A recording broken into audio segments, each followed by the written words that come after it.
Euh, Chers estimés confrères, chers participants, bon après-midi à tous. J'espère que vous êtes tous bien Merci. installés et vous avez tous une bonne connexion.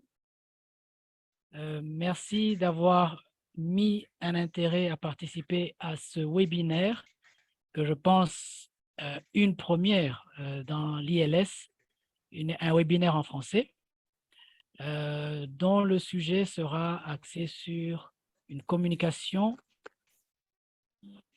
avec le thème La zone continentale africaine de libre-échange, ZELCAF en cycle. Nous verrons les défis et les opportunités. Non, ce n'est pas audible pour la- je n'entends- je n'entends pas.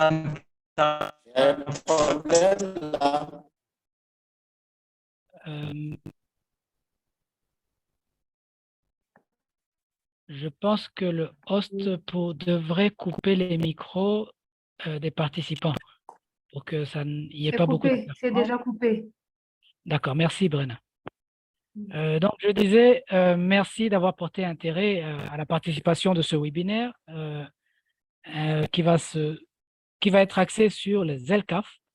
La ZELCAF, on verra les défis et les opportunités offerts dans la région de l'EAC.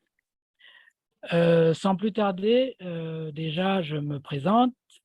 Mon nom est Hepi Nhwari. Je suis avocat au Burundi depuis 2015. Je gère un cabinet d'avocats, un cabinet nommé Legal Solution Chambers. Marié à une seule femme, père de 2 filles. Nous avons 3 panélistes. Nous sommes privilégiés d'avoir 3 panélistes francophones, pas des moindres. Ladies first, je commence par notre cher maître Ange-Dorine Ilakozé, qui est collaborateur principal et responsable des opérations au cabinet Roubeya Co Advocates. Elle est avocate depuis 10 ans, spécialisée dans l'intégration régionale et dans la fiscalité minière. Maître Ange-Dorine Ilakozé est mariée et mère de 2 enfants, 2 petits garçons. Nous avons un confrère de la RDC, Ange-Dorine est du Burundi. Nous avons un confrère de la RDC, plus précisément à Bukavu. C'est notre cher maître Daniel Zendabila Bundia. Il va m'excuser si j'écorche le nom. J'ai déjà levé la main. Il est membre du barreau du Sud Kivu et chercheur, défenseur des droits humains. Il a été défenseur des droits humains pendant 9 ans avant de rejoindre le barreau, depuis 5 ans. Actuellement, depuis 2019, il est président de la branche des victimes du réseau africain pour la justice pénale internationale.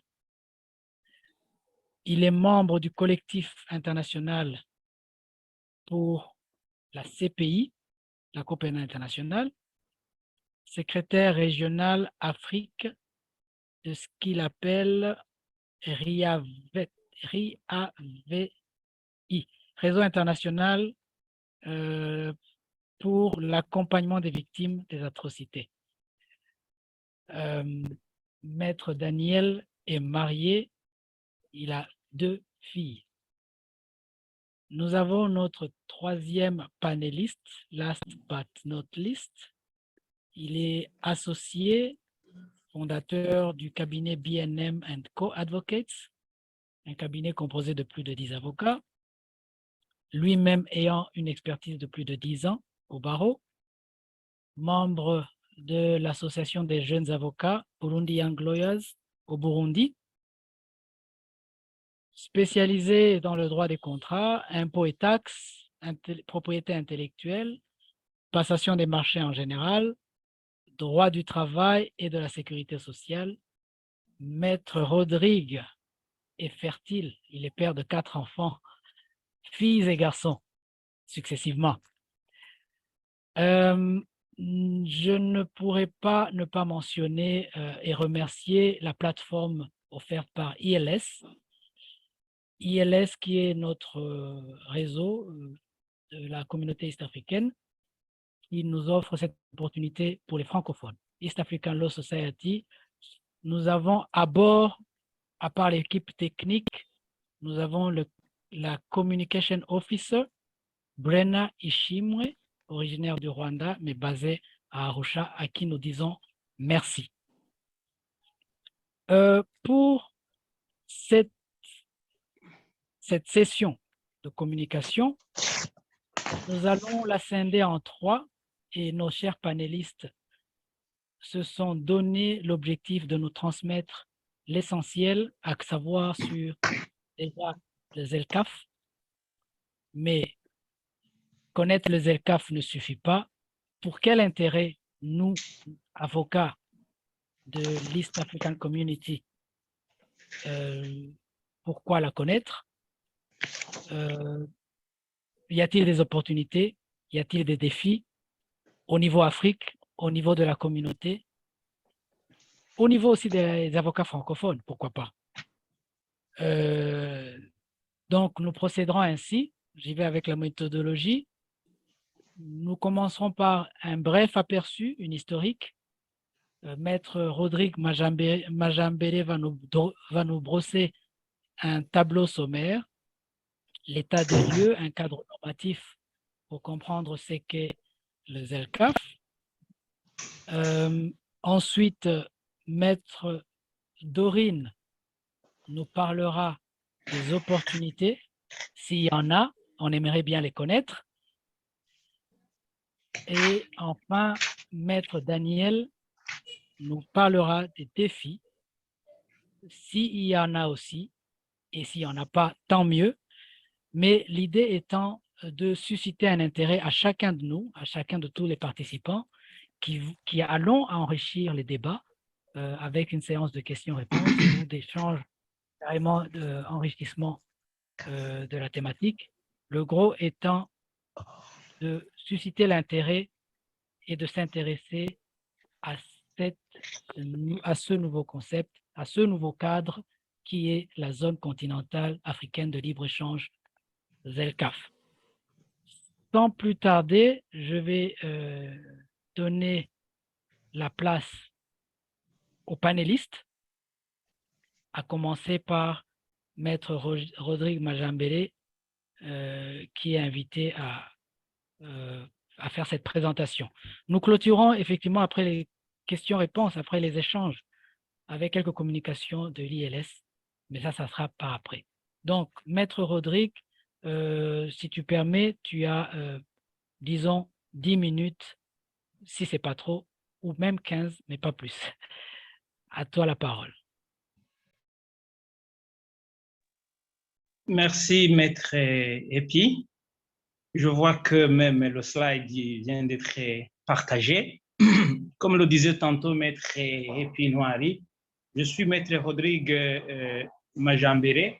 Je vais être précis et concis pour permettre à ceux et à ceux qui nous écoutent de garder quelque chose.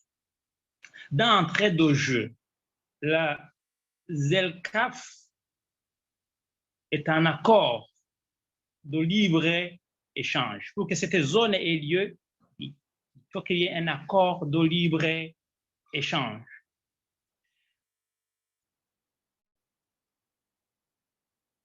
À ce stade, selon l'Organisation mondiale du commerce, l'OMC, il existe plus de 400 accords de libre-échange dans le monde. L'accord de libre-échange qui nous occupe à cet instant, c'est un accord multilatéral. C'est un accord donc qui intéresse plus de 2 pays. Les pays membres bénéficient d'un avantage certes concurrentiel plus important car l'accord couvre une vaste zone géographique. Ainsi donc, la ZLECAf, dans le cadre de la ZLECAf, les pays africains se sont en fait convenus de réduire les obstacles aux importations et aux exportations ou à la circulation transfrontalière des biens et des services.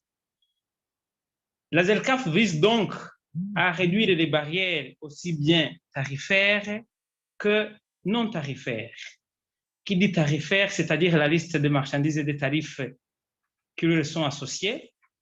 Qui dit non tarifaire renvoie par exemple aux règlements, aux normes, les quotas, les subventions, les procédures de certification des biens. Les barrières commerciales sont donc ajustées ou supprimées uniquement pour les pays signataires. Ceci donc renvoie à un principe de réciprocité et à la notion de la nation la plus favorisée. La réciprocité signifie tout simplement qu'un pays ne peut bénéficier d'une réduction tarifaire que s'il accorde la même réduction tarifaire. Alors que ZLECAf est continentale, l'Afrique compte d'autres nombreuses communautés économiques régionales. Ici, je vais anticiper à une question éventuelle par rapport au sort de l'EAC, l'union douanière qui est prévue au sein de l'EAC.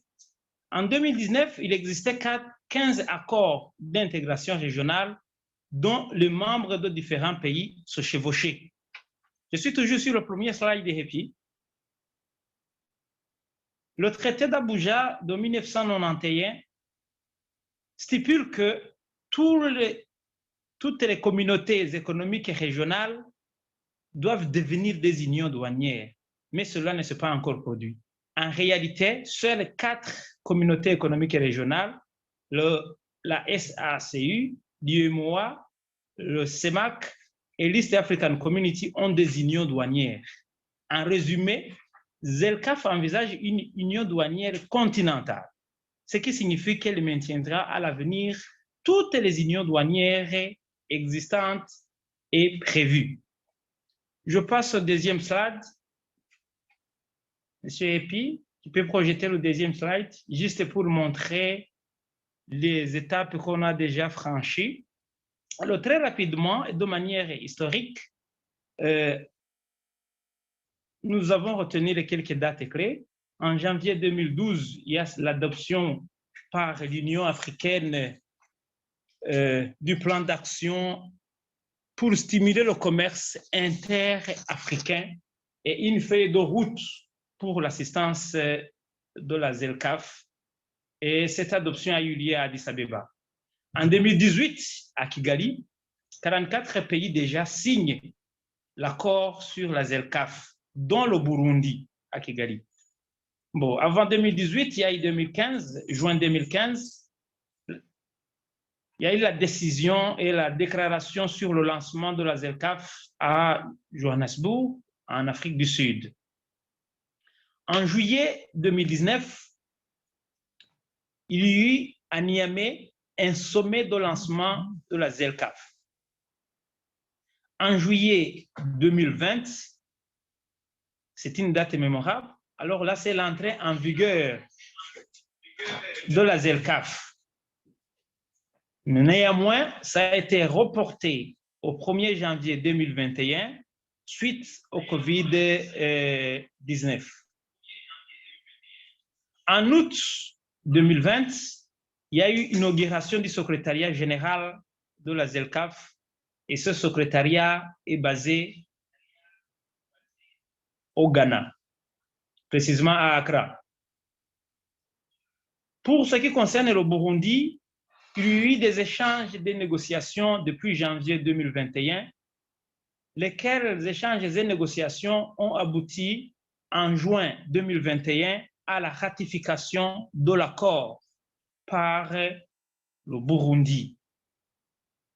On peut passer à l'autre slide. C'était juste un aperçu historique pour brosser quelques dates mémorables par rapport à l'adoption de ce traité. Alors, sur le slide qui est devant vous, en vert, ce sont les pays qui ont déjà ratifié l'accord de libre-échange créant la ZLECAf. En rouge, ce sont les pays qui n'ont pas encore ratifié cet accord. Vous noterez que quelques pays n'ont pas encore ratifié. Il s'agit de la Libye, du Soudan du Nord, du Soudan du Sud, de l'Érythrée, de la Somalie, de la Mozambique et le Madagascar. En résumé, nous sommes sur une bonne lancée en tant qu'Africains dans la création de cette zone. J'ai oublié de souligner que le Bénin et le Libéria n'ont pas encore ratifié l'accord instituant la ZLECAf. Et donc, en un mot, la plupart des pays africains, sauf ceux nommément cités, ont déjà ratifié ce traité si important. On peut passer au slide suivant.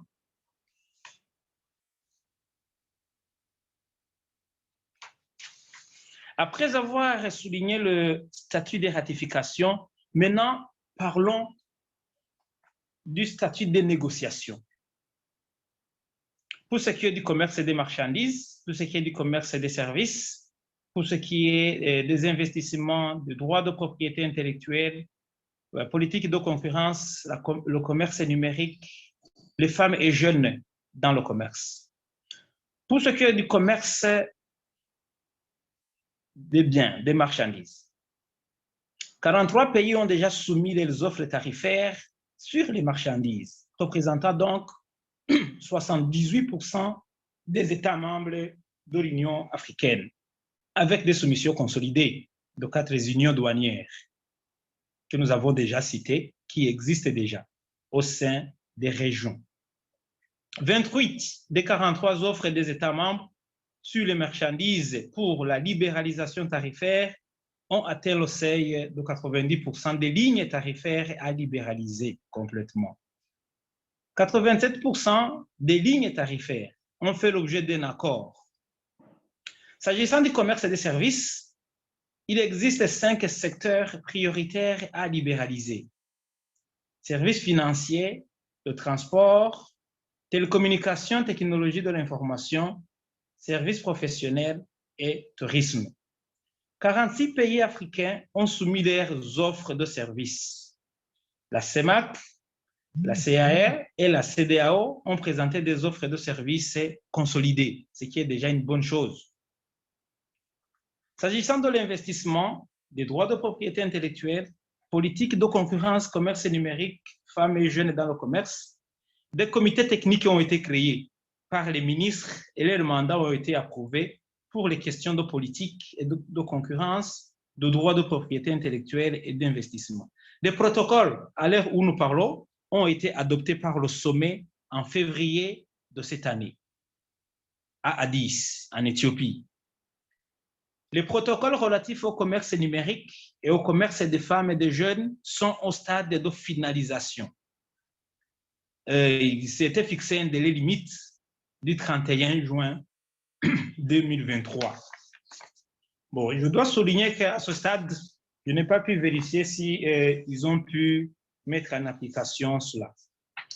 Voilà donc ce que j'ai prévu pour vous mettre dans le bain, pour souligner que la ZLECAf ne pouvait pas exister sans l'accord de libre-échange, qu'il y a fondamentalement à la base un traité qui existe, qui crée cette zone, et que l'objectif final, c'est la suppression ou l'ajustement dans les barrières commerciales tarifaires et non tarifaires. Certes, il existe des défis, il existe des opportunités, il existe des inconvénients et des avantages dans le cadre de cette zone. À ce titre, donc, je laisse le soin aux autres panélistes de nous édifier davantage. Merci, monsieur le modérateur. Merci, cher maître Rodrigue, pour ta présentation bien synthétisée, qui certainement aura suscité de l'intérêt auprès des participants. Euh, en gros, on aura retenu que ZELCAF, c'est en gros un cadre régional dans l'objectif, parmi tant d'autres, réduire les barrières tarifaires et non tarifaires, qui implique aussi un principe de réciprocité, mise en place, en tout cas au sein de la plupart des pays, enfin déjà matérialisé depuis juillet 2020. Euh, Tu as très bien parlé de quand, pour le pays qui te concerne, le Burundi, quand il a été ratifié. Euh, Curieux de savoir qu'en est-il des autres pays de la communauté de l'Afrique de l'Est, mais on aura retenu que le Sud-Soudan n'a pas encore ratifié. Je ne vais pas refaire la présentation qui a été brillamment faite par toi, mais tu nous invites, et avec raison, de voir et de s'intéresser aux opportunités qui pourraient être offertes par ce cadre régional, la ZELCAF. Maître Dorine, si tu es prête, à toi la parole. Rodrigue a honoré ces 10 minutes. Je l'espère aussi pour toi. Voilà, la parole est à toi si tu es prête. Merci beaucoup, Happy. Bonjour, bon après-midi à vous tous. Je vais directement, j'espère que vous arrivez à m'entendre. 5 sur 5. Merci beaucoup. Je vais directement embrayer avec les réalisations à ce jour avant d'entamer les opportunités qu'offre la ZLECAF de manière générale, mais également les perspectives pour les professionnels de droit, parce que j'estime que c'est aussi une des opportunités qui pourrait intéresser notre public aujourd'hui. Et je vais également conclure et laisser la parole au présentateur qui suit. Alors, par rapport aux réalisations à ce jour, c'est le slide qui suit, Happy. D'accord. Il y a déjà une mise en place du secrétariat de la ZELCAF, comme le secrétariat que nous avons de l'EAC, de l'East African Law Society, qui assure presque les mêmes fonctions. Il y a eu également lancement des échanges commerciaux dans le cadre de cet accord. Et 43 États partis jusqu'en août 2022 avaient déjà déposé l'instrument de ratification, donc comme le disait Rodrigue. Il y a eu déjà un lancement du système panafricain de paiement et de règlement en relation avec l'Afriximbank. De plus, il y a eu signature de l'accord de gestion du fonds d'ajustement de la ZLECAF au sein de cette même banque. J'aimerais aussi signaler qu'il y a eu... Happy, est-ce que tu arrives à m'entendre? Oui, on t'entend très bien. 5 sur 5. D'accord. Il y a eu également lancement du site web de la ZLECAF où toutes les informations peuvent être consultées et signature également d'un accord de subvention d'un montant de 11 millions de dollars avec la Banque africaine de développement. Donc ça, c'est juste un topo pour que vous puissiez voir là où la ZLECAF avec sa mise en application jusqu'à ce jour. Alors, par rapport aux opportunités, il y a déjà la suppression des tarifs douanières et la suppression des tarifs non douanières, des barrières non tarifaires plutôt. Par rapport à la suppression des tarifs douanières, les opportunités qui s'offrent sont l'accès à des marchés plus larges. Il y aura des investissements qui seront plus rentables. L'industrialisation aura aussi une grande partie au niveau des investissements. Les secteurs vont s'élargir comme Rodrigue l'avait dit, il y a des secteurs prioritaires qui seront au cœur de la libéralisation. Et il y aura aussi développement des chaînes de valeur régionales. Du côté des barrières non tarifaires, il y aura création d'emplois, effectivement, avec l'investissement.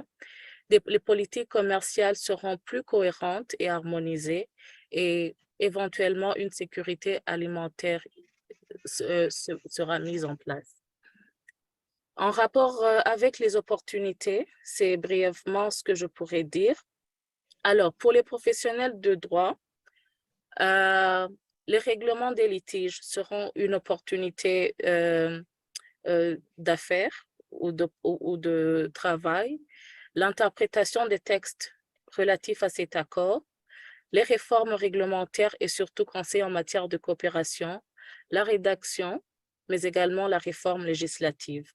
Pour parler brièvement des règlements des différends, comme tous les régimes commerciaux, la ZLECAf offre aux juristes d'immenses possibilités de tirer parti de l'énorme travail qui sera généré par le système de règlement des différends de la zone de libre-échange établie en Afrique. Des conseils aux clients aux meilleurs mécanismes de résolution des conflits à choisir seront proposés, seront une source d'opportunités pour les professionnels du droit.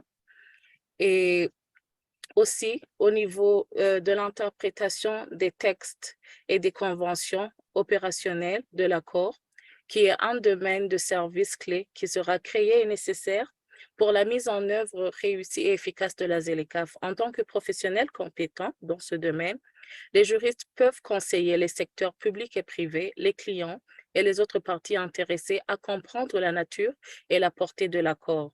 La nature même de la ZLECAf, associée à certaines préoccupations entourant l'adoption de l'accord, implique que des questions clés juridiques, telles que les règles d'origine, la classification des biens et services, sont susceptibles d'être contestées, ce qui générera un travail juridique dans le cadre du règlement des différends. Par rapport à la réforme réglementaire et conseils en matière de coopération, les entreprises africaines peuvent tirer parti des opportunités offertes par la ZLECAf, mais surtout les juristes en fournissant un soutien en matière de conseil dans les domaines clés de la réforme et d'harmonisation, y compris la réforme réglementaire. Étant donné que l'un des principaux objectifs de la ZLECAf est la suppression des barrières non tarifaires, l'harmonisation réglementaire sera l'un des principaux domaines de réforme pour lesquels les pays africains, mais également les juristes, devront rechercher l'intervention des professionnels en vue d'harmoniser les textes réglementaires. La rédaction, comme dans tous les accords commerciaux classiques, les juristes y jouent un rôle important. Les acteurs de la ZLECAf devront adopter des contrats ou des accords afin de mettre en œuvre les droits et les responsabilités qui en découlent. La création de nouveaux modèles et la rédaction de nouveaux accords sur une base progressive offrent de réelles opportunités aux juristes pour occuper ce créneau et fournir les services requis à la clientèle existante et nouvelle. La réforme législative, elle est explicative en son sens, mais elle implique nécessairement que les pays du continent, qu'elles soient francophones ou anglophones, devront ajuster leurs lois de deux manières principales. Premièrement, de nouvelles lois devront être rédigées pour combler les lacunes des dispositions juridiques existantes et des lois nouvelles, plutôt les lois existantes pourront également être révisées et cela offre une opportunité pour les juristes. Alors, brièvement, la ZLECAf présente des opportunités, mais également des défis que je laisse le soin au prochain présentateur de brosser plus ou moins le tableau et c'est à partir de vos questions que nous pourrons plus ou moins expliquer davantage ce thème. Merci, Happy.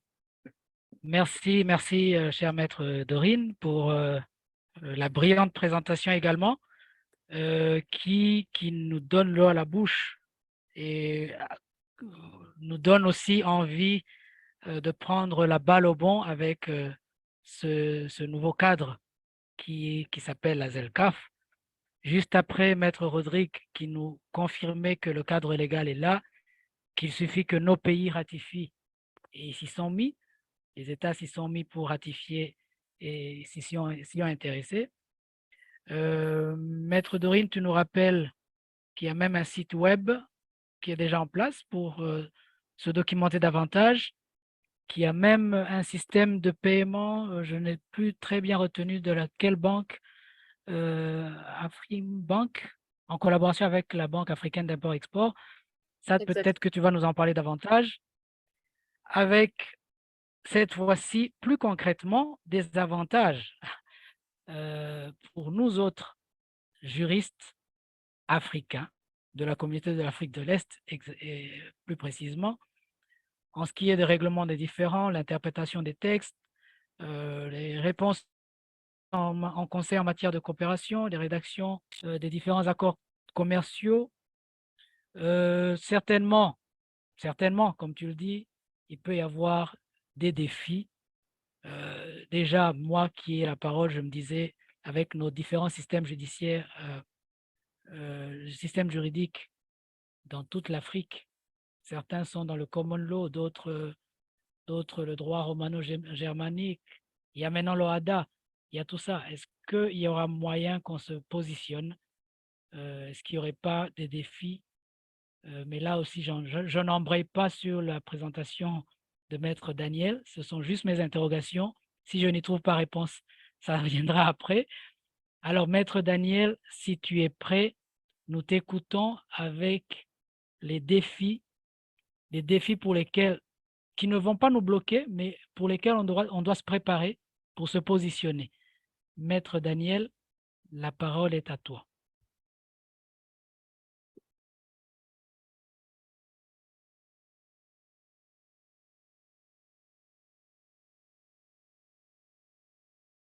Maître Daniel, si tu m'entends, il te faudra ouvrir le micro.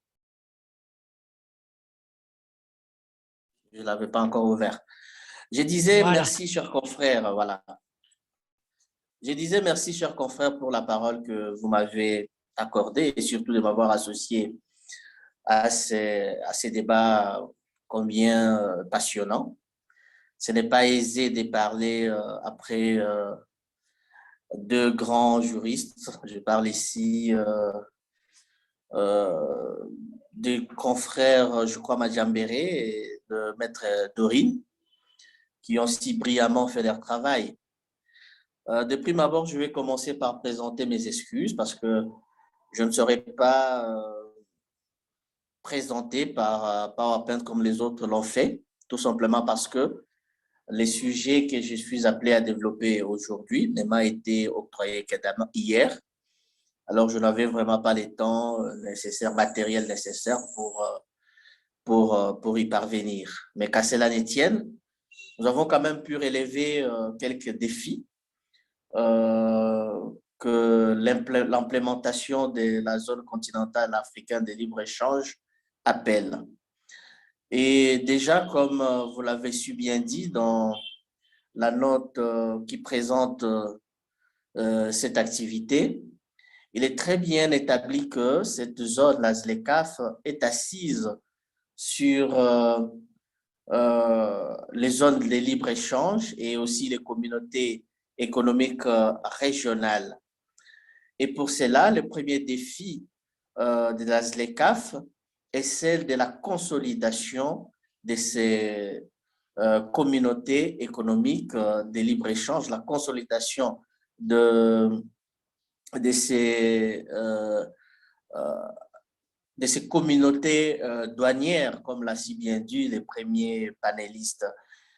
Sans de zones de libre-échange consolidées, sans des communautés économiques régionales consolidées, alors la ZLECAf ne pourrait être que, comme vous l'avez dit, une géante à pied d'argile. Donc, la première des choses à faire, c'est de consolider nos zones de libre-échange et surtout, parce que nous sommes ici dans le contexte de East African Community, le premier défi est d'abord celui de consolider cette zone de libre-échange qui est l'East African Community, cette union douanière qui est l'East African Community. Donc, c'est là le premier défi. Si ces zones de libre-échange, si ces unions douanières sont consolidées, certainement que leur consolidation, leur force impactera sur la structure générale qui est la mastodonte ZLECAf. Le deuxième défi que j'ai observé, c'est que cet instrument juridique, bien sûr, que les pays les ont ratifiés, il reste un deuxième défi, c'est le défi de mise en œuvre ou de domestication de ces instruments dans nos pays respectifs. Et à ce moment-là, par exemple, en République démocratique du Congo où je vous parle, c'est un travail parlementaire qui doit se faire pour que ces instruments juridiques créant la ZLECAf puissent être domestiqués dans nos différentes lois pour permettre à ce que nos juridictions puissent les implémenter et pourquoi pas les appliquer de la plus belle façon qui soit. Bien sûr que dans chaque pays, lorsque un pays a ratifié une convention, un traité international, cette convention s'impose même aux lois du pays, mais pour une très bonne implémentation, il serait vraiment mieux que ces instruments juridiques créant la ZLECAf puissent être domestiqués dans nos pays respectifs.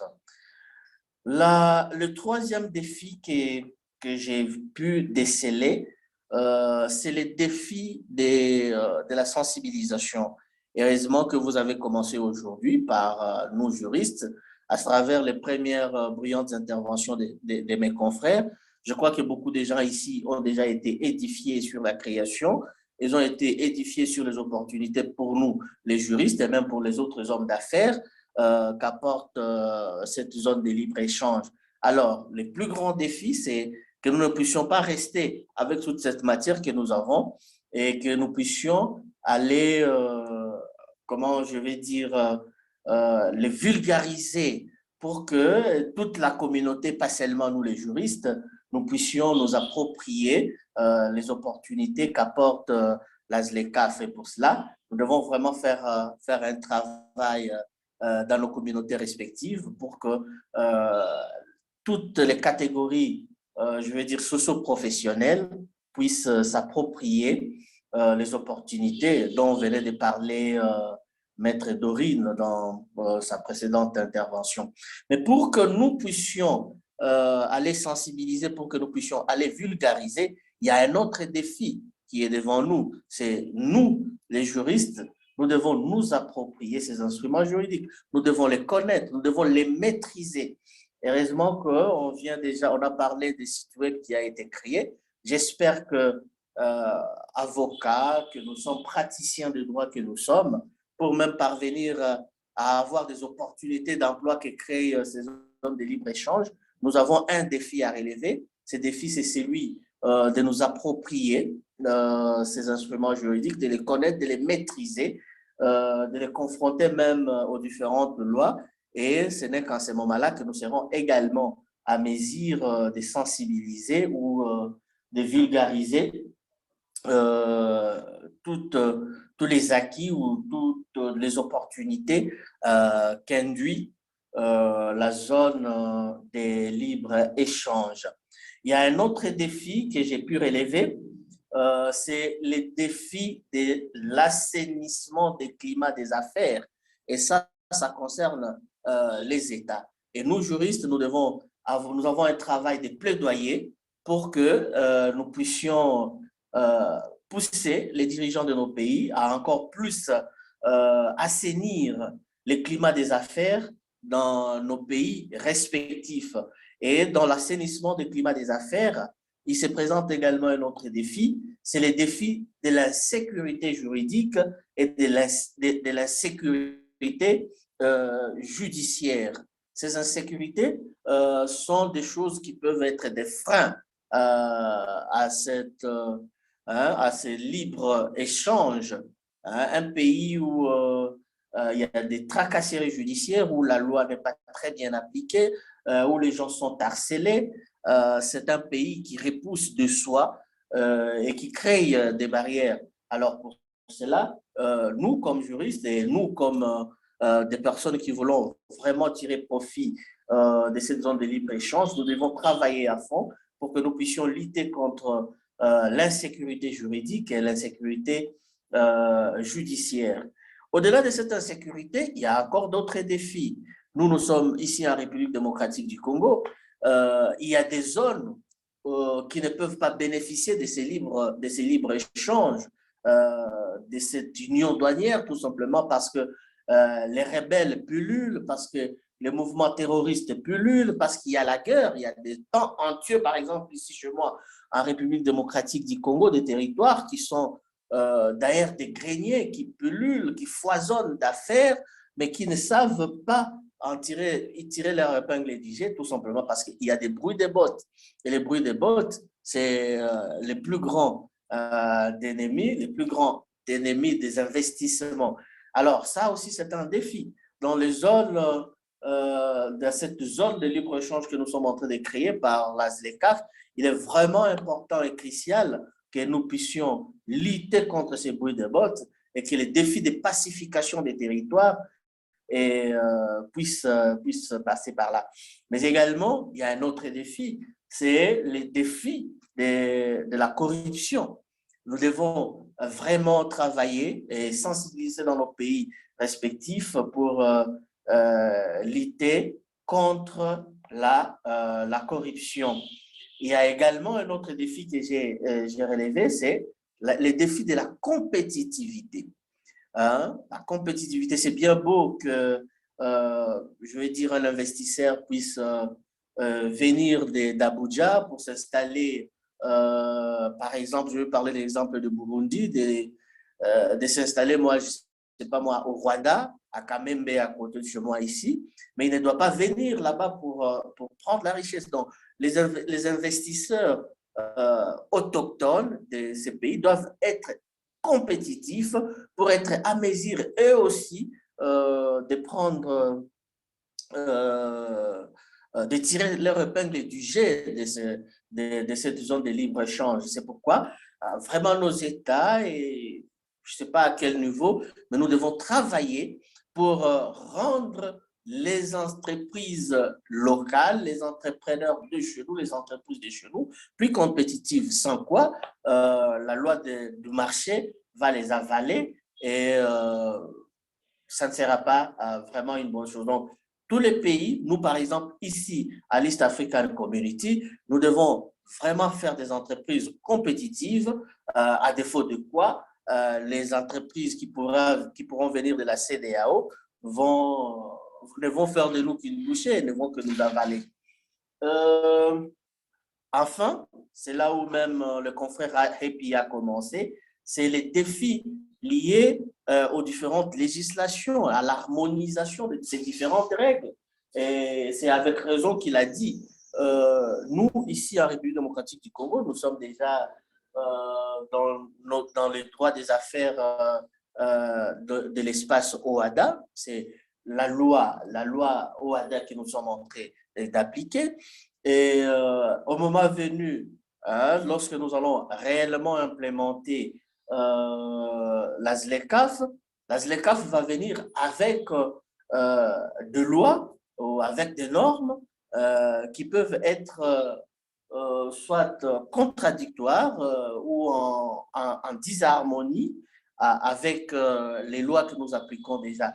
Donc, l'autre défi est celui-là, celui d'harmonisation des instruments, des règles que va nous apporter la ZLECAf aux différentes lois que nous appliquons.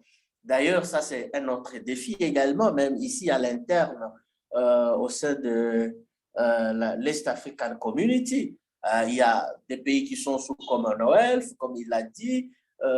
Il y a nous qui sommes aujourd'hui sur l'espace OHADA. Comment nous allons harmoniser ces différentes règles pour que nous puissions parvenir à faire des affaires sans des barrières législatives. Moi, je crois que à ce niveau, c'est les quelques défis que moi j'ai pu relever. Je sais que je n'ai pas été exhaustif. Il y a aussi d'autres confrères et d'autres personnes qui ont relevé d'autres défis que moi je n'ai pas pu faire. Et c'est pour cela peut-être que servira l'échange ou bien les jeux de questions et réponses, pas seulement des jeux de questions et réponses, même l'édification des autres confrères. C'est une jeune structure qui commence. Nous sommes là, les pionniers, et je remercie vraiment les organisateurs pour avoir pensé à créer ces débats. Et à ce stade, je vous remercie. Merci beaucoup, cher maître Daniel, pour cette lumière que tu viens de nous donner. Certes, comme tu le disais, nous avons des opportunités. Ça serait bien beau s'il n'y avait pas de défis, et nous sommes là pour les relever, non pas pour qu'ils restent comme obstacles. C'est bien de les mentionner, et là, je m'adresse à tous les participants. Tout ce qui est en train d'être échangé ici n'est pas nécessairement une vérité biblique ou coranique, mais ça suscite plutôt des débats. Un défi ou une opportunité vue par Dorine ou vue par Daniel n'est pas nécessairement la même chose auprès d'un participant. Certainement qu'il y a des éclaircissements à demander, certainement qu'il y a des enrichissements et lesquels sont les bienvenus. Donc, le moment est bien ouvert et la parole est offerte à qui veut la prendre, que ce soit pour enrichir, que ce soit pour une précision. On est là pour essayer de nous enrichir mutuellement. La parole est à qui veut la prendre, et il y a un système de lever la main pour ceux qui sont habitués aux réunions virtuelles. Tant mieux pour vous, ce n'est pas le cas pour nous tous, mais la parole est à qui veut la prendre. Je vous remercie.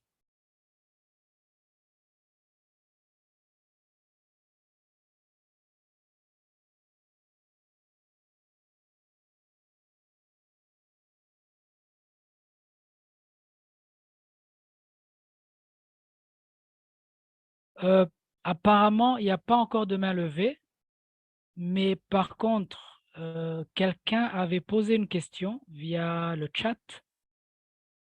Je me permets de la lire. C'est Yvan, je pense. Hein. C'est Yvan qui pose la question de savoir, Yvan Brian Lélé, il pose la question de savoir, dans le cadre de la mise en œuvre de la ZLCAF, puisqu'il s'agit du droit des affaires, y a-t-il des mécanismes prévus pour la résolution des conflits de normes ou conflits d'ordre qui pourraient survenir entre ZLCAF, OHADA, CEMAC ou IEC ou CEDEAO, au regard des dispositions de ces organisations juridiques ou régionales régissant le domaine des affaires. Je ne sais pas si parmi les panélistes, il y en a l'un ou l'autre qui pourrait donner une piste de réponse pour éclairer notre cher confrère Yvan.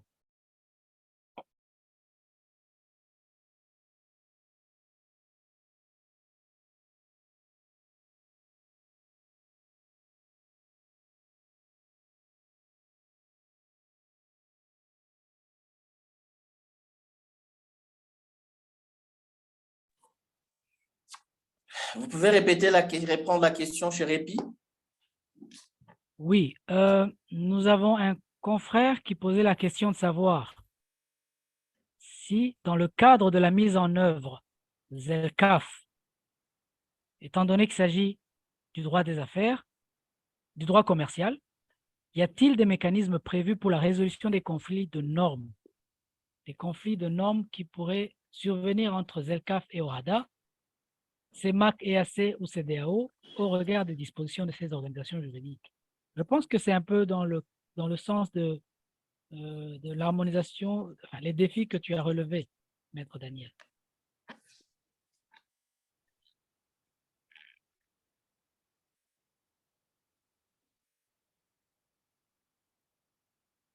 Il y a des micros qui sont fermés, Brenna. Pourrais-tu ouvrir les micros des panélistes? Rodrigue, Ange, Dorine et Daniel. Pour Daniel, c'est ouvert.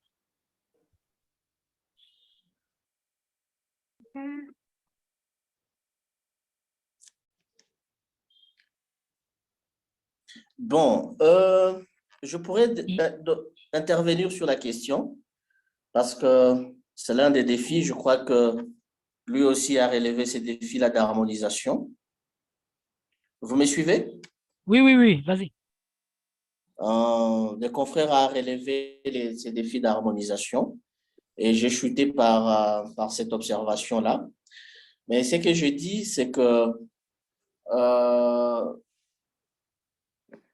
nous avons ratifié, les pays ont ratifié cet instrument créant la ZLECAf. Je ne saurais pas rentrer dans les détails, mais ce sont là les questions qui seront résolues, des défis qui seront résolus lors, par exemple, de la phase dont j'ai parlé, que j'ai même énuméré comme défis, les défis des domestications ou des mises en œuvre de ces lois-là.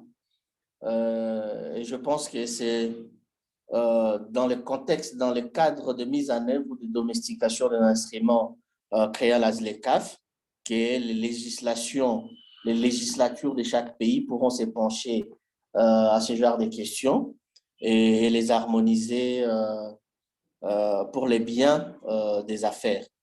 Voilà en fait ce que je peux dire à ce stade. Oui. Et je pense peut-être que d'autres panélistes... Hein? Oui, ils pourront te compléter. Merci déjà pour l'orientation.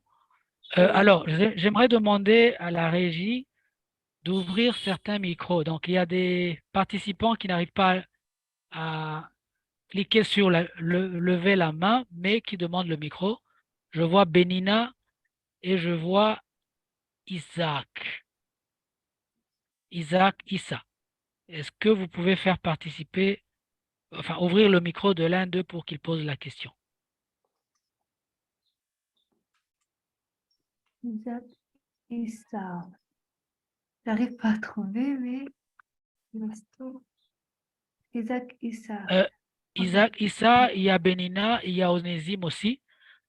Mais chers participants, chers confrères Isaac, Benina, Onésime, vous pouvez aussi lever la main, comme ça vous êtes plus visible. Et celui qui est en train de gérer. Bonjour, voilà, c'est Isaac Issa. Bonjour à tous les panélistes Pitou. Je viens de recevoir le micro et la possibilité de vous rejoindre. Oui. J'avais peut-être une petite préoccupation sur les sujets. J'avais déjà déposé ma préoccupation sur le système messagerie. Il s'agit du défi sur la zone de libre-échange qui vient d'être créée et ratifiée par certains États. La préoccupation est que parmi les pays qui ont ratifié ou qui vont participer à cette zone de libre-échange, la plupart des pays se mettent dans le système d'industrialisation des produits à mettre sur le marché les mêmes produits. Donc, je prends l'exemple, par exemple, la production d'une usine de production de l'eau potable. On peut trouver cette usine au Burundi, au Rwanda, en RDC et dans d'autres pays. Et vous trouverez sur les mêmes produits, le Rwanda produit de l'eau, le Burundi produit de l'eau, de même que la RDC. Et comment on va faire écouler ce produit? Quelle est la politique qui est mise en œuvre pour faire écouler ce produit? Et afin aussi d'éduquer ces États pour faire à ce que ces États puissent produire les différents produits et à mettre une politique de mise en œuvre dans les marchés. Est-ce qu'il y a de telles politiques? Quelles sont des préoccupations majeures à faire remonter de tels défis? Parce qu'on en a toujours constaté. Merci. Merci, cher confrère Isaac. On va prendre une autre question. J'espère que les panélistes sont en train de marquer les questions au fur et à mesure. On prend une série de questions. Je vois une autre main levée, celle d'Onésime. Tu as la parole, Onésime. Tu peux ouvrir le micro. Merci beaucoup, Monsieur Noiri, pour me donner la parole. Également, je prends l'occasion pour remercier les présentateurs pour les présentations de qualité, mais aussi riches d'informations sur la zone de libre-échange continentale et africaine. Pour moi, ce n'était pas les questions, j'étais juste là pour peut-être appuyer également les présentateurs sur certaines questions qui ont été déjà posées. Je pense qu'il est plus juridique, plutôt commercial que juridique. Et je pense alors, je vais revenir plus tard.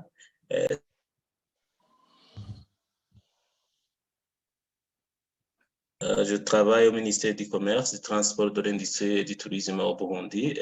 Je participe également à une phase de négociation de la ZLECAf en tant que négociateur en chef.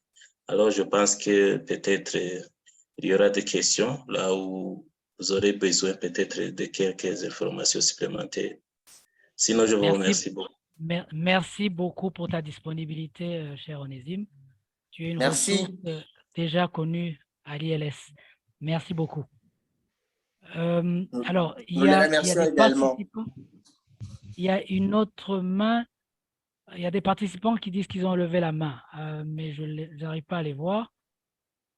Est-ce que la régie peut ouvrir le micro? Disons, on commence par, je vois, il y a Christophe?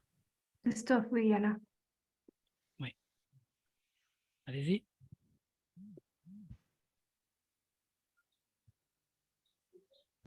Christophe, tu as la parole. Tu peux ouvrir le micro.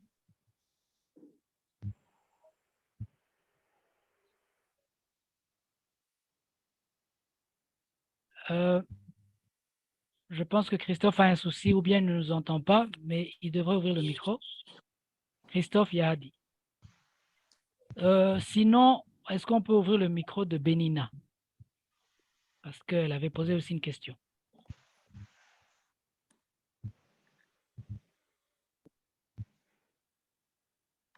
Benina, tu peux ouvrir le micro?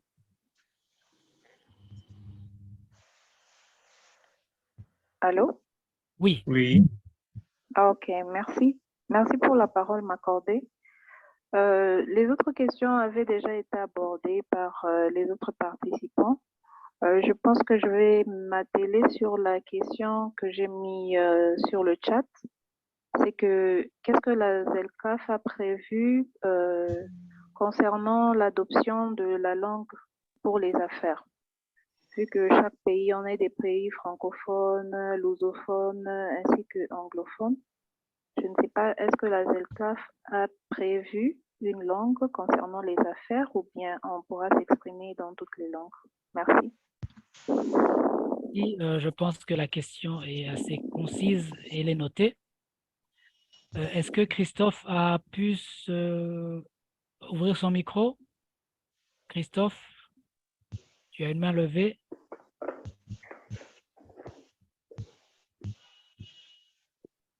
Alors, si Christophe n'arrive pas à se connecter, il y a un autre participant, Assong, je crois. Song Michael. Assong Michael. Merci, cher confrère aîné. J'espère que vous m'entendez. Très bien, Oui. 5 sur 5. Ok. J'aimerais commencer par féliciter mes confrères aînés et conseils aînés pour la présentation formidable. Je suis maître Assomaïk Kumba, avocat au barreau du Rwanda, médecin, habite aussi à la Kigali International Arbitration Center, de nationalité camerounaise, zone CEMAC Rwanda. En fait, ma préoccupation est de suite. On constate en Afrique que l'implémentation des textes internationaux pose un véritable problème. Et je le dis pourquoi? Parce que lorsque nous regardons certains textes qui ont été ratifiés par nos différents pays, par exemple la Convention d'Abuja de 2001 sur le financement de la santé en Afrique, nous constatons que les 15% qui devraient être prévus pour la santé n'ont pas pu être domestiqués ou appliqués ou implémentés par les différents pays africains. Je prends un autre exemple, le passeport africain qui a été lancé en 2016 et qu'on avait prévu comme délai l'année 2020 pour son implémentation complète. On constate aujourd'hui que nous n'avons pas encore un passeport africain qui est implémenté dans nos différents pays africains. Donc, ce qui fait en sorte qu'il y a cette tendance de ratifier les conventions, mais de ne pas les domestiquer ou implémenter. Ma question est la suite. Qu'est-ce que nous pouvons faire pour amener nos dirigeants, pour amener nos leaders à avoir une volonté politique qui fera en sorte que la ZLECAf sera implémentée avec rigueur dans nos différents pays africains pour promouvoir son développement durable. Je vous remercie. Merci, Maître Assang. Je ne vois pas d'autres mains levées, à moins que la régie... 3 participants, 4... Ah, ok, tiens, il y a d'autres participants qui ont levé la main? Il y a Sadat et il y a Jacques. Oh, vas-y, tu peux ouvrir à l'un ou l'autre. Ok, Sadat.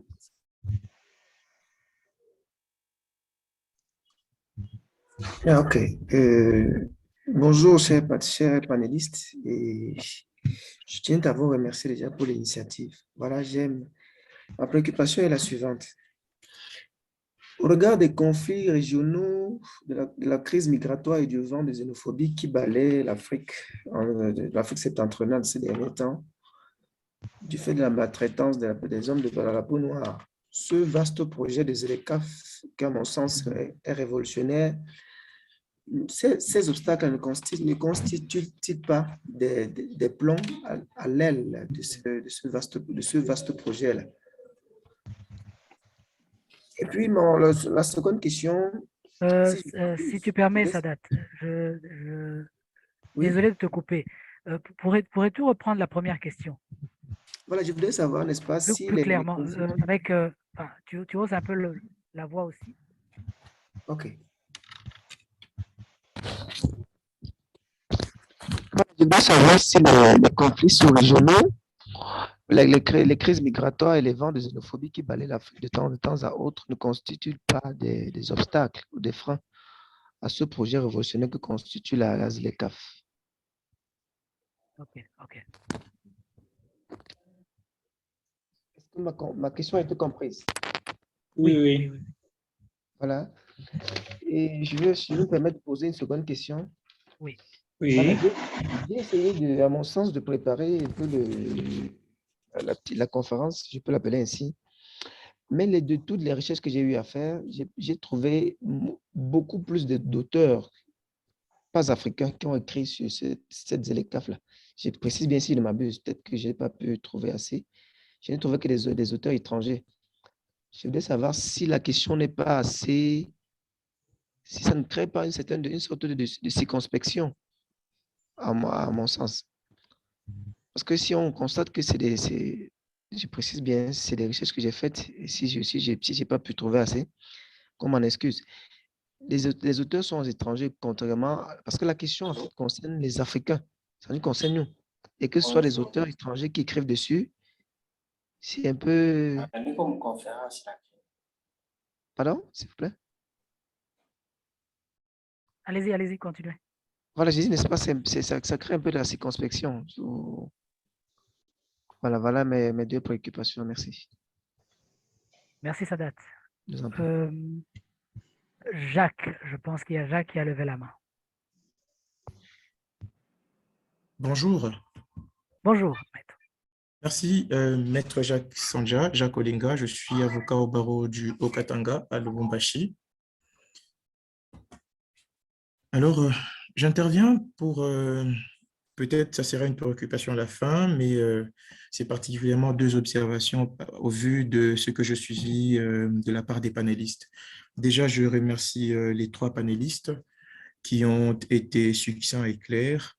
Donc, c'était très intéressant pour moi d'avoir pris part à ce webinaire.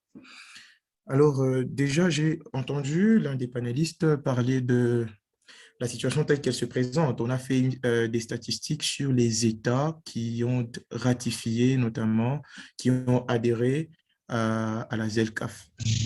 On a mis un tableau des États avec la plupart, notamment 44, je crois, États africains. Le besoin, c'est que ça puisse être étendu. Mais déjà, vous qui êtes modérateur, dans votre mot, vous aviez dit que le souci, c'est que il y a des systèmes juridiques différents. Notamment, il y a ceux qui sont de la common law, il y a également ceux qui sont du système romano-germanique. Avec la nouvelle donne, il y a un des intervenants qui l'a dit tout à l'heure, le fait qu'il y a maintenant le traité de Port-Louis, l'OHADA, auquel la plupart des États africains ont déjà ratifié, mais plus ceux de l'Afrique de l'Ouest, l'Afrique centrale un peu, et puis une partie de l'Afrique du Sud un peu plus bas, après le Congo, la RDC. Donc, le souci sera de mettre en œuvre des textes. J'ai suivi Maître Daniel qui disait que le Parlement devait s'approprier de tout ce qui a été dit par la ZLECAf pour que l'on puisse, au niveau interne, nous adapter. Mais ça restera quand même toujours tout de même compliqué au vu de différentes zones africaines qu'il y a en ce moment. Il y a l'Afrique de l'Ouest, l'Afrique de l'Est, et puis il y a le Sud comme ça. Donc, c'est plusieurs zones comme ça qui poseront peut-être problème au niveau de l'interprétation des textes, mais aussi de la mise en harmonie et la mise en pratique de cette zone de libre-échange continentale africaine. C'est à ce propos-là que je voulais intervenir pour dire si à l'avenir, vu que le besoin, c'est le tableau qui a été présenté, les États qui ont ratifié, qui ont adhéré à la ZLECAf étaient en rouge, certains États étaient en vert qui n'ont pas encore adhéré. Si toute l'Afrique peut être au rouge pour que nous soyons unis, c'est ça le souci, c'est de favoriser les échanges. On a donné tous les avantages, les opportunités également. Donc ça, c'était une première intervention. Mais une deuxième intervention, c'est à propos notamment de la politique, l'aspect politique, l'aspect réciprocité des États. Je pense que pour que ça soit effectif, la zone de libre-échange entre les frontières, le commerce transfrontalier, il va falloir un climat politique sain entre tous les États. Donc, je vois qu'il n'est pas sain, mais qu'au niveau des frontières, on puisse permettre la mise en œuvre de cette zone de libre-échange, Ça risque de poser des problèmes et auquel cas on arrivera dans des situations de fraude. Ça veut dire on va commencer à déclarer des marchandises, on ne va pas déclarer des marchandises du tout, ça passera par des voies non officielles et tout ça échappera au contrôle des États.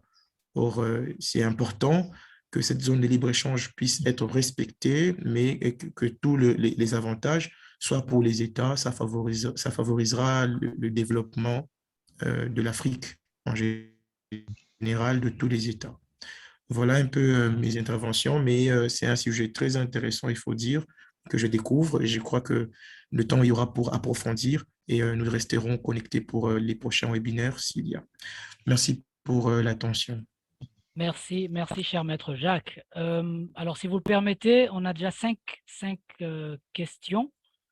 Je ne sais pas s'il y a d'autres mains levées, mais les panélistes devraient déjà commencer à répondre aux cinq interventions des participants. Brenna, tu es d'accord ou il y a une seule main peut-être, mais pas plus. Mais sinon, on a déjà 5. On peut répondre maintenant. On peut déjà commencer à répondre. Voilà. Alors, chers panélistes, la parole est à vous. Vous pouvez nous donner des orientations, des pistes, tout en gardant à l'esprit l'objectif de ce webinaire adressé à des avocats de la communauté de l'Afrique de l'Est, à des avocats francophones.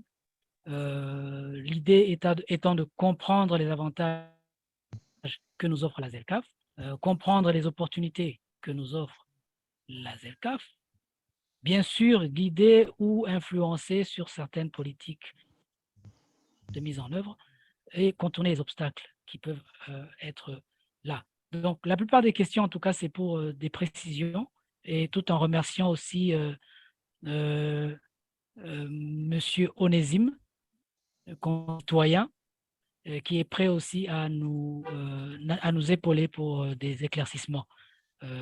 Alors, je ne sais pas qui va répondre à quelle question parce que les participants n'ont pas précisé vers qui, mais Ok, nous y allons systématiquement pour vous aider. Et Maître Répi, exact. Vous pouvez y aller systématiquement pour vous aider, c'est-à-dire je prends le premier la parole, puis Maître Dorine, et puis après Maître... Qui encore? Daniel. Daniel, oui, Mais bon, merci. disons que juste, on y va plutôt par question. Et OK. évidemment, si l'un ou l'autre des panélistes a envie de compléter l'autre, c'est là Oui, justement l'occasion. Sinon, on risque de rendre élastique la ce chose. panel. Oui. Voilà. Voilà, tu OK. peux déjà y aller, Maître Rodrigue, avec la Avec question d'Isaac, Isaac, avec Issa, la question oui. d'Isaac. La question d'Isaac Issa, il posait une problématique de circulation de produits. Il a donné même une illustration quand il a parlé d'une unité de production d'eau potable au Rwanda, au Burundi comme au Congo. Eh bien, ici,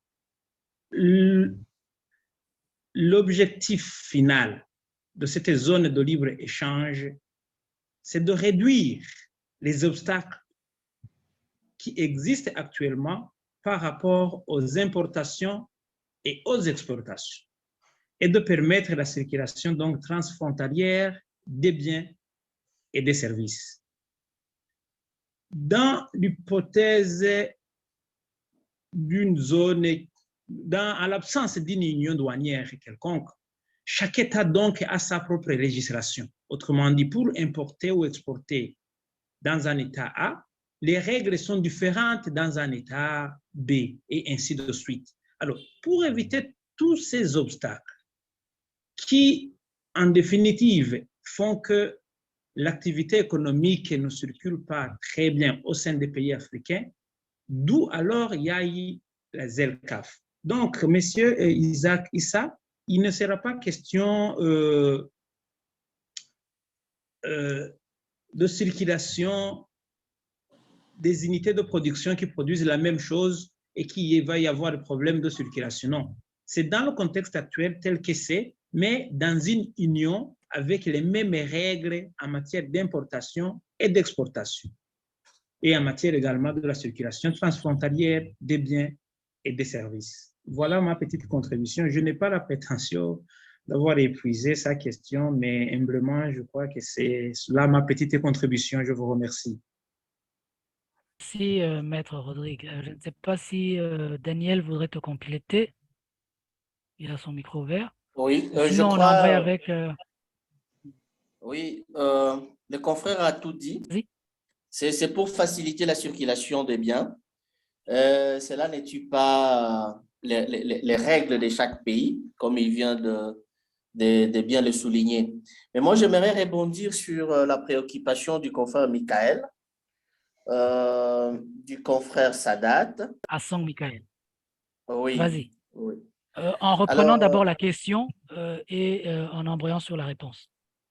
le confrère s'est fait des soucis par rapport à l'implémentation des textes en Afrique.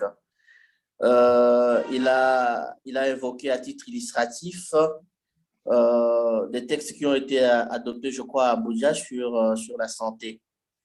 Le confrère n'a pas tort quant à ça, mais il fallait également qu'il dise que ce ne sont pas tous les textes qui n'ont pas été très bien implémentés en Afrique.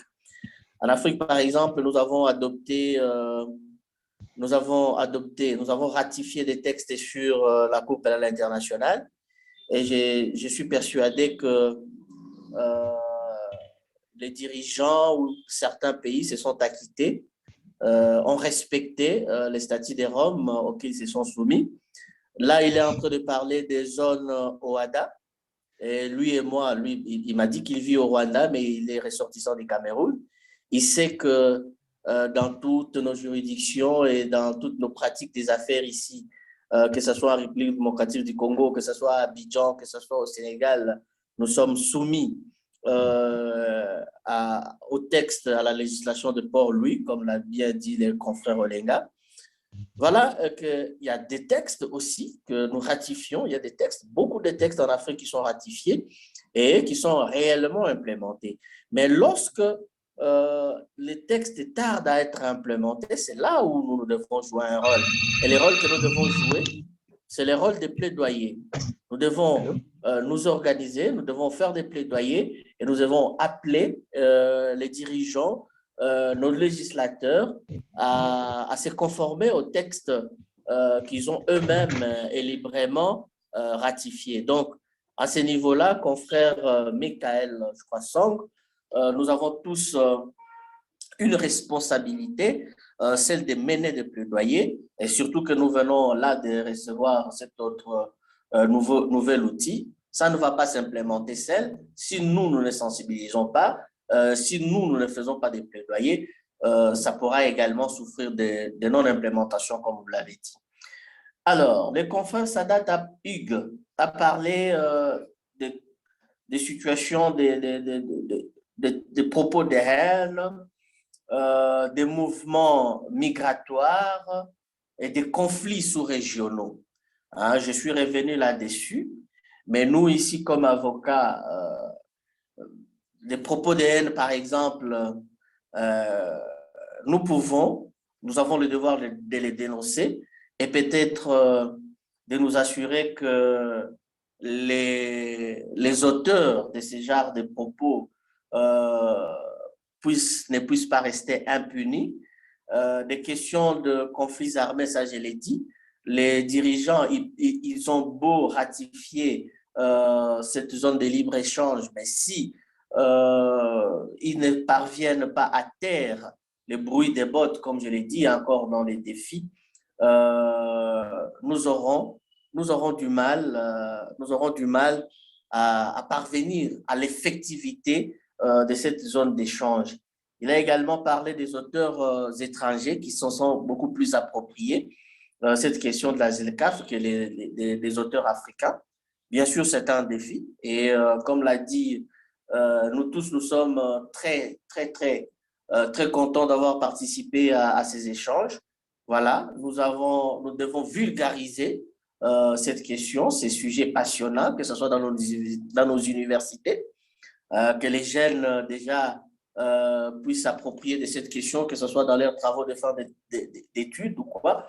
Je présume que parmi les gens qui sont ici, il y a des enseignants d'université. Voici des sujets sur lesquels nous devons nous pencher. Et déjà, lui, étant donné qu'il vient de participer à ça, il peut déjà pousser des réflexions. Et pourquoi ne pas devenir auteur le lendemain?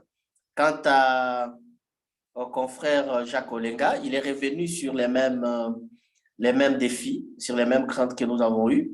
Et ce qui concerne les craintes politiques, je ne sais pas quoi dire parce que je ne suis pas politicien. C'est peut-être aux politiciens eux-mêmes de voir comment y parvenir. Mais s'il y a des règles qui sont contraignantes, nous, juristes, nous sommes là pour appeler nos autorités ou nos politiciens à les respecter. Voilà en fait ma contribution ou ma réaction sur ces quelques contributions de confrères. Oui, le maître Jacques avait parlé de réciprocité aussi. Tu as quelque chose à dire? Oui, la réciprocité, ça va de soi. La réciprocité, c'est d'ailleurs le premier intervenant, le premier panéliste qui a parlé si bien, qui a défini très bien cette question des réciprocités. Ça va de soi que la réciprocité est là, mais cette réciprocité est fondée, comme je l'ai dit, sur la loi. Si peut-être un politicien ne veut pas aller dans ce sens-là, ou un politicien veut marcher sur la loi en créant des barrières, ce sont là les défis qui appartiennent à nous autres juristes pour pousser les politiciens et toutes ces personnes à respecter la loi par nos plaidoyers. Et nous ne sommes pas avocats pour rien, nous sommes avocats pour ça, pour que nous puissions nous assurer que la loi est appliquée, quelle que soit la personne, quelle que soit la barrière l'obstacle qu'on puisse mettre devant elle.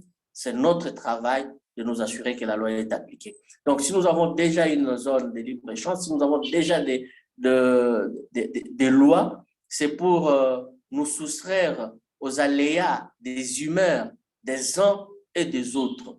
Voilà ce que je peux dire par rapport à cette question de réciprocité. Merci beaucoup, cher maître Daniel. Est-ce que l'un des autres panélistes aurait quelque chose à ajouter? Mais dans l'entretemps, quelqu'un devrait répondre à la question de Benina qui parle de la langue des affaires dans le cadre de la zone de libre-échange. Vu que nous sommes multilingues, comme on pourrait dire, au sein de l'Afrique. il y a cette question qui n'a pas encore de réponse. Dorine ou Rodrigue ou Daniel, s'il peut regarder la parole. Oui, j'avais une idée. Hein. Je n'ai pas la prétention d'enseigner à quelqu'un ici parce que c'est des éminents avocats. Certains sont même mes aînés ici. Je n'ai pas cette prétention. Qu'est-ce que je pourrais dire par rapport à ça? C'est là où même je commençais. Hein. Je parlais des défis de consolidation des zones de libre-échange. Vous voyez? Par exemple, nous sommes ici au niveau de la C et nous sommes au niveau de l'East African Community.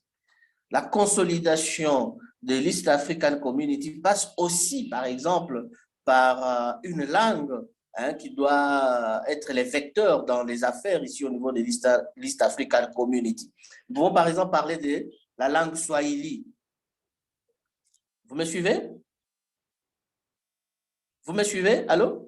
Allez-y, vas-y. 5 sur 5. Oui, ici au niveau de l'East African Community, nous pouvons par exemple ici décider de faire du Swahili, la langue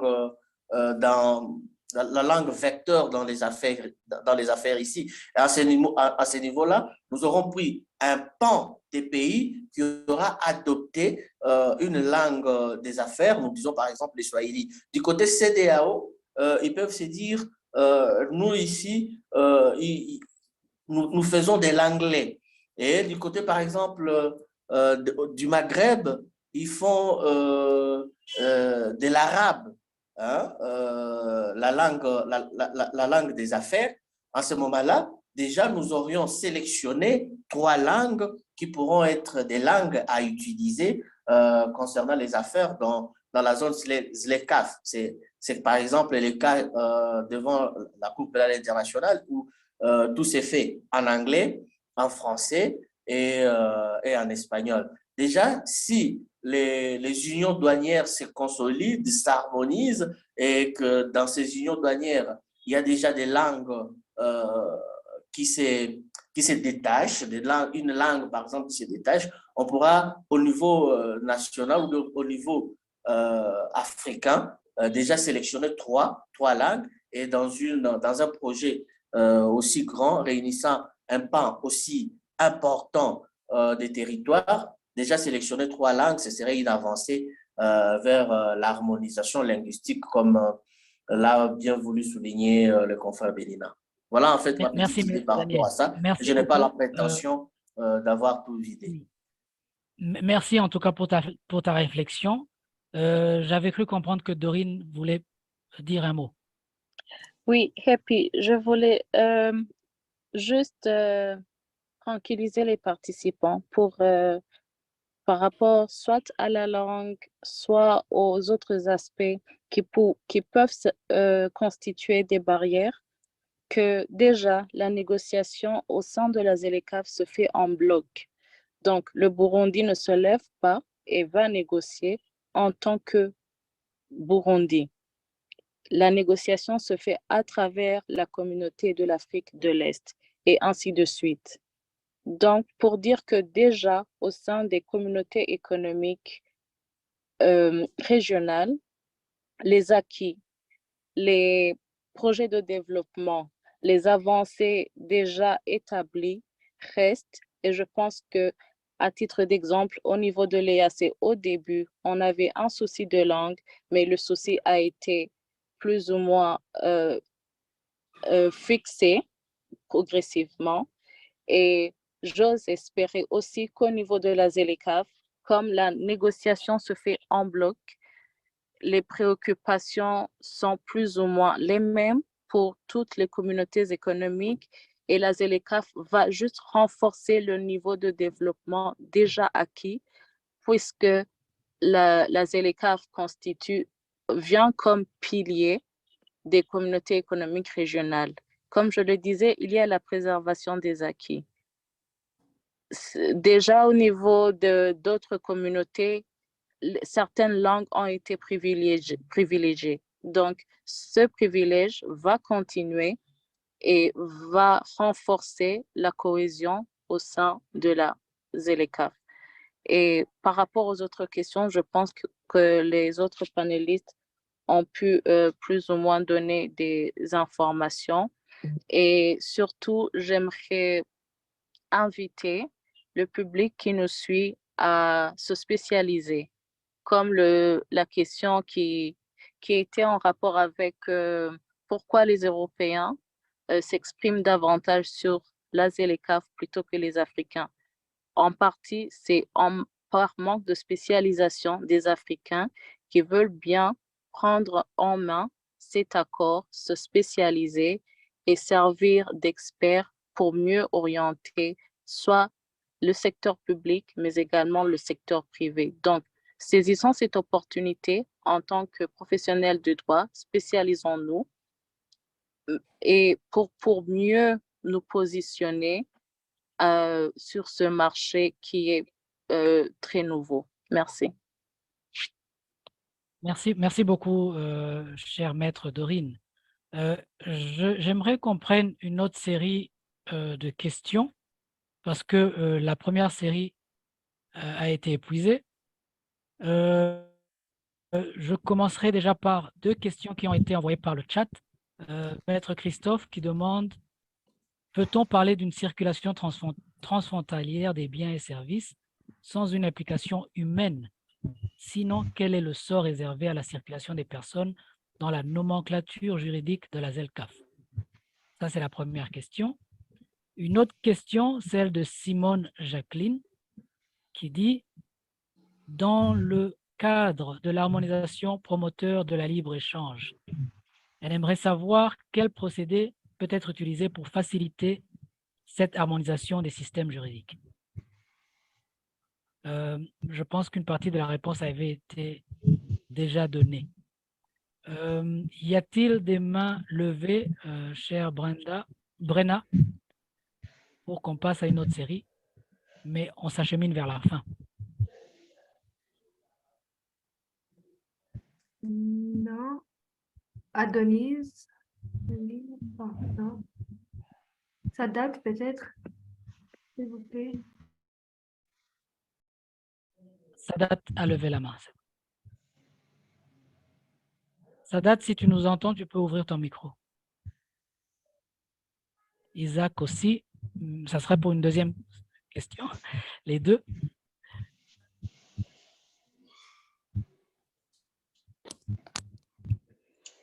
Alors, maintenant, en fait, c'est une erreur de manipulation. Ce n'est pas une question, s'il vous plaît. Désolé.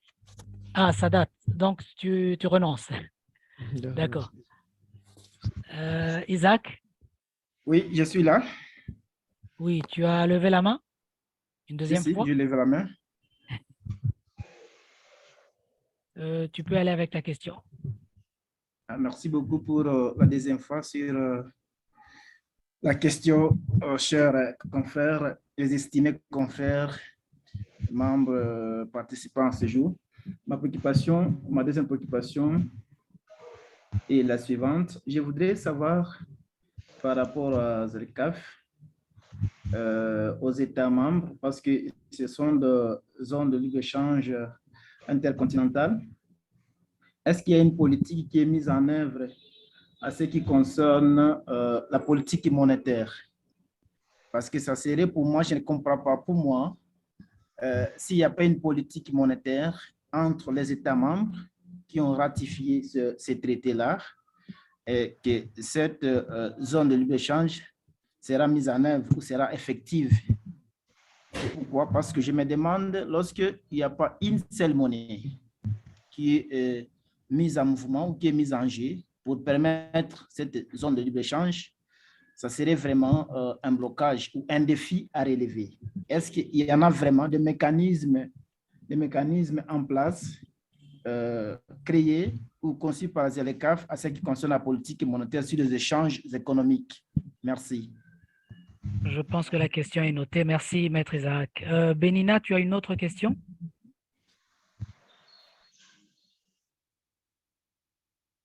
Tu peux ouvrir ton micro. Allô? Allô, Oui, vous m'entendez? Oui, oui. Ah, oui, je disais que c'est 5 sur 5.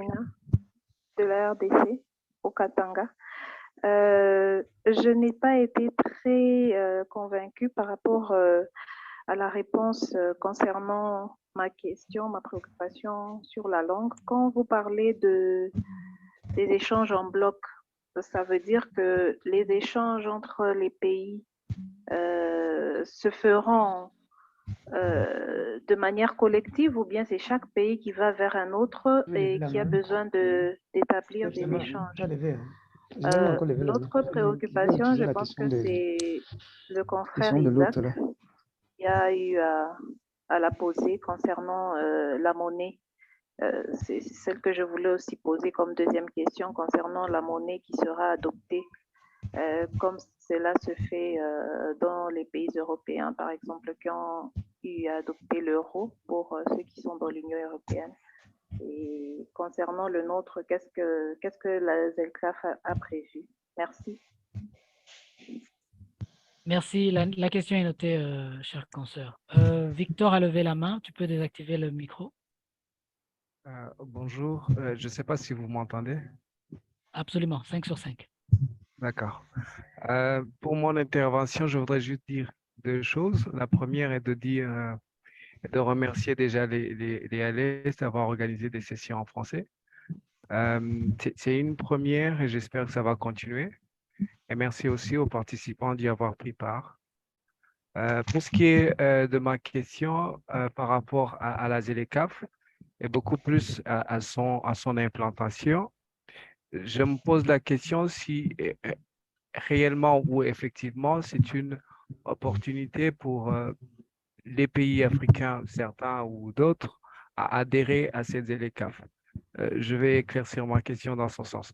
Quand on fait une petite analyse de façon évasive, de façon rapide, sur la question des réformes internes pour harmoniser en fait les textes de tous les pays pour que cette zone puisse fonctionner réellement au même niveau, on peut voir que tous les pays ne sont pas au même niveau par rapport à l'harmonisation ou par rapport à la réforme de leurs textes internes pour un climat qui est favorable aux affaires. Maintenant, ma question est celle-ci. Est-ce que la ZLECAf a un mécanisme qui va influer sur, dirais-je, les politiques internes pour que cette harmonisation soit activée ou soit faite sur une vitesse plus ou moins égale pour tous les pays pour que ce mouvement des biens et services soit réellement effectif. C'est ça, en fait, ma question. De deux, est-ce que... Vas-y. Allez-y. Vas-y avec la deuxième. Oui. Mais qu'il précise sa question, hein, sa première question. S'il peut préciser la première, on n'a pas très bien noté. Est-ce qu'il y a un mécanisme au sein de la ZLECAf qui va influencer les politiques internes, les politiques nationales pour l'harmonisation? C'est en gros cela. OK, c'est clair. Allez-y avec la deuxième. La deuxième maintenant. Ma deuxième question se rapporte sur le mouvement des biens et services, mais beaucoup plus particulièrement sur les mouvements des avocats au sein de cette zone. Comme vous avez dit, il y a la question de la préservation des acquis et comme le dit lui-même l'accord, les piliers de cette zone sont beaucoup plus les communautés économiques ou les zones de libre-échange déjà établies. Nous avons par exemple l'OADA, nous avons l'EAC, nous avons CEDEAO, et ainsi de suite. Est-ce que déjà dans ces zones, on peut dire qu'il y a par exemple un libre mouvement des cabinets d'avocats d'un pays à l'autre sans qu'il y ait des barrières? Est-ce que maintenant, si nous parlons de la préservation des acquis et bonnes pratiques, n'y a-t-il pas là un défi qu'il faut peut-être relever déjà au sein de ces zones et que si ces zones ne sont pas développées ou ne le permettent pas, ça va être un frein par rapport à l'implantation de la ZLECAf? Merci, c'était ça mes deux questions. Bien noté, merci. Très rapidement avec Maître Jules René, tu voudrais bien ouvrir ton micro et formuler ta question succinctement. La parole est à toi, Jules.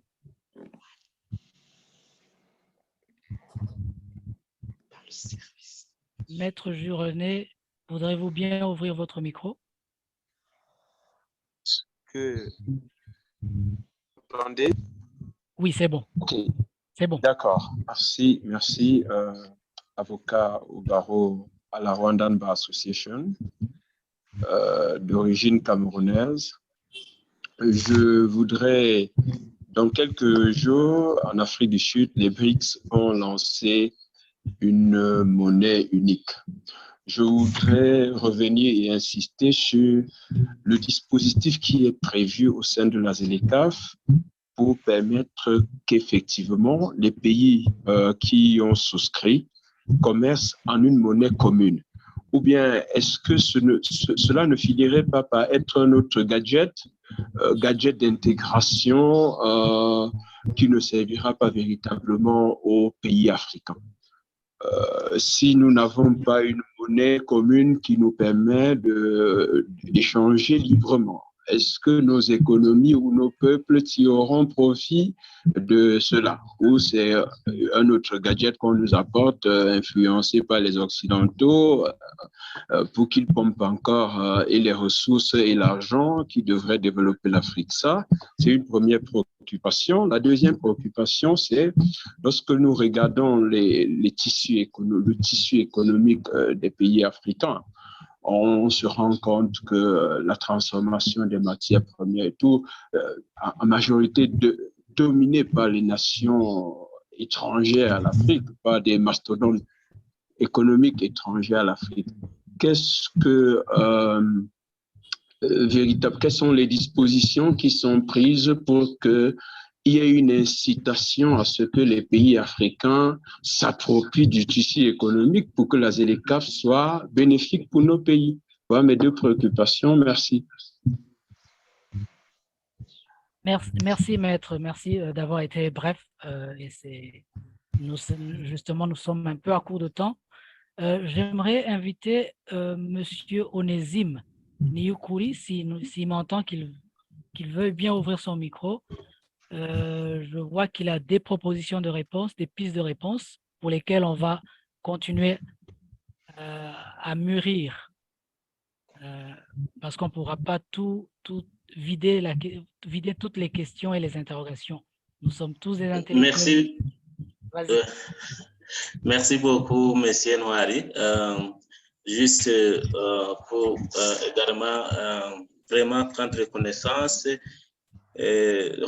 plutôt de l'organisation de cette activité par votre organisation, surtout dans le sens de sensibilisation, mais aussi d'inviter tout le monde dans ce marché. La ZLECAf, c'est un marché, et dans un marché, chacun peut-être il a quelque chose à commercer ou à acheter. Alors, en tant qu'avocat, vous avez également quelque chose à tirer de ce marché. Concernant certaines questions, que ce soit pour la circulation des produits, que ce soit pour les langues, que ce soit également pour l'importance de la ZLECAf, mais aussi comme instrument des Africains. Vous savez, juste l'Afrique doit se nourrir. Et pour se nourrir, et pour également rendre l'agenda 2063 applicable, il faut que chaque Africain s'implique vraiment dans la ZLECAf. Et les langues, déjà, le swahili, le français, l'anglais également, ce sont des langues qui sont déjà utilisées à la ZLECAf. Chacun se retrouve, même l'arabe. Tous les documents, s'il s'agit des invitations, mais s'il s'agit des rapports, mais aussi d'autres documents sont traduits dans ces langues. Et pour laisser la libre circulation des produits, on se réfère ici les règles d'origine. Et 90% des règles d'origine sont déjà déterminées et ces règles sont déjà applicables. Et chaque produit qui doit circuler au niveau de la zone de libre-échange continentale, il a déjà ce règle d'origine, sa règle d'origine plutôt. Mais également, il doit y avoir des certificats d'origine. Il y a une question qui a été posée sur le système de paiement. Normalement, il y a un système panafricain de paiement électronique en Afrique qui va permettre les opérateurs économiques de faire les transactions en monnaie locale. Et avec cet instrument, ça va permettre, si vous êtes au Cameroun et que vous allez payer en francs CFA, un commerçant burundais va percevoir le montant en francs s'il s'agit de transactions qui sont opérées entre un Burundais et un Camerounais. Vous voyez que déjà la zone de libre-échange continentale a vraiment mis à la disposition des opérateurs économiques un instrument qui va leur permettre à faire le commerce. Et si vous avez suivi certainement certains discours récemment, et les Africains se demandent pourquoi on doit payer en dollars, alors que les transactions sont faites sur le territoire africain ou sur le continent. Pourquoi ne pas alors permettre aux opérateurs économiques d'échanger à leur monnaie locale? Sinon, je ne voudrais pas prendre beaucoup de temps. C'est juste, encore une fois, pour encourager les avocats. Quand il s'agit de l'interprétation, quand il s'agit de proposer des réformes, quand il s'agit également de règlement des différends qui peuvent surgir entre les États, il y a un organe d'appel, il y a également un système de règlement des différends qui est déjà mis en place au niveau de la ZLECAf. Vous voyez alors, en tant qu'avocat, il faut vraiment s'intéresser à la ZLECAf, à cet accord, mais aussi à d'autres annexes pour voir le rôle que vous pouvez jouer surtout à la résolution des conflits, des différends qui peuvent surgir dans le cadre de la zone de libre-échange continentale africaine. Merci beaucoup, Monsieur Onésime. Je pense que tu as pu toucher sur la plupart des questions. Cependant, il me semble qu'il y a des questions qui ont parlé de l'implication humaine, de la circulation des avocats, la circulation des personnes dans la ZLECAf. Dans ce cadre-là, est-ce qu'il y aurait l'une ou l'autre personne qui aurait des précisions à cela? Si vous le permettez, concernant la circulation des personnes et des services, vous voyez, les avocats sont dans le cadre des services, du commerce des services, je dirais. Le métier d'avocat, c'est dans le cadre des services juridiques. Et alors, quand même, les services juridiques ne sont pas encore parmi les 5 secteurs prioritaires qui ont été répertoriés dans le cadre des services. Mais à ce qui est de la libre circulation des personnes, il y a un protocole de l'Union africaine sur la libre circulation des personnes. Mais désolé que ce protocole n'est pas encore adopté par tous les États, mais avec le protocole sur le commerce des services, les avocats également s'y trouvent. En ce qui concerne les marchandises, il y a un protocole déjà sur les marchandises et les commerçants. Vous voyez alors que dans ce cadre, je pense également qu'il faut qu'on puisse également continuer à se former en tant qu'avocat et peut-être lire toutes les informations. Et à la question de savoir pourquoi les Africains n'écrivent pas, je pense qu'on n'a pas encore tout épuisé. Sinon, il y a vraiment les Africains qui ont déjà fait des travaux sur la zone de libre-échange continentale africaine. Merci beaucoup, Monsieur Onésime, pour les différents éclaircissements.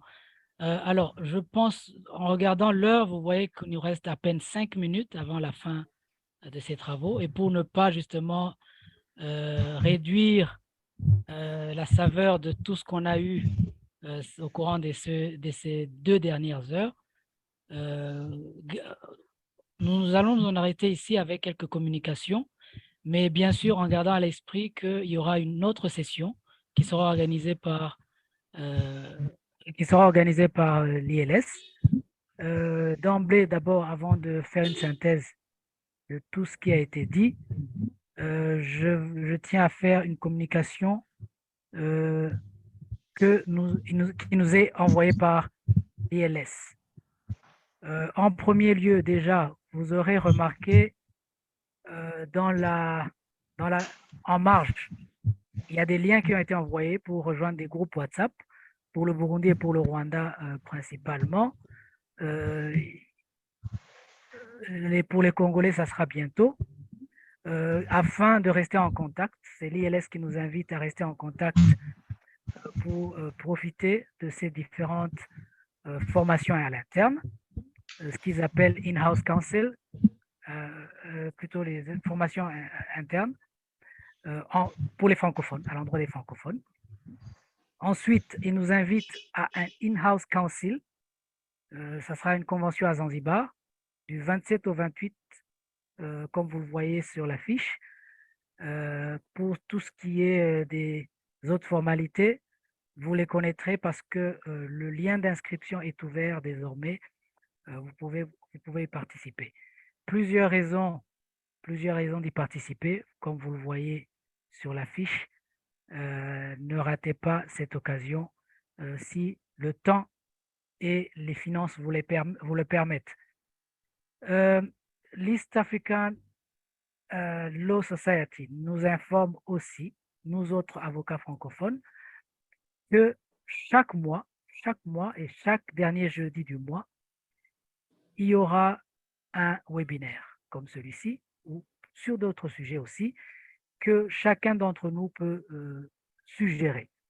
En passant par Brenna qui nous écoute et qui va aussi transmettre ses coordonnées via ce chat dans lequel, avec donc ces coordonnées, vous pourrez suggérer des sujets, suggérer d'être panéliste, pourquoi pas, et afin de s'enrichir mutuellement sur des sujets qui peuvent nous intéresser. Last but not least également, une grande annonce, c'est pour l'AG de novembre qui se tiendra à Bujumbura. Les détails, restez connectés, ils vous seront partagés, c'est-à-dire les dates exactes, les conditions de participation. Et là, j'aimerais pour dire, nous autres qui sommes francophones, c'est-à-dire ça concerne la RDC, ça concerne le Burundi, ça concerne évidemment le Rwanda. Ne ratons pas cela. Ça faisait longtemps qu'il n'y a pas eu de conférence dans un pays francophone.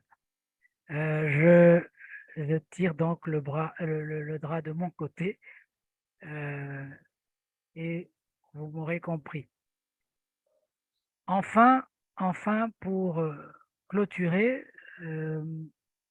avec ce webinaire, c'est déjà pour remercier tous nos panélistes. Maître Ange Dorine, vous aurez compris qu'elle est avocate depuis une bonne dizaine d'années, qui a bien voulu nous partager ses connaissances, et on gardera à l'esprit les opportunités qu'elle a bien voulu étendre et nous expliquer en nous disant de nous positionner et prendre la balle au bon avec la ZELCAF.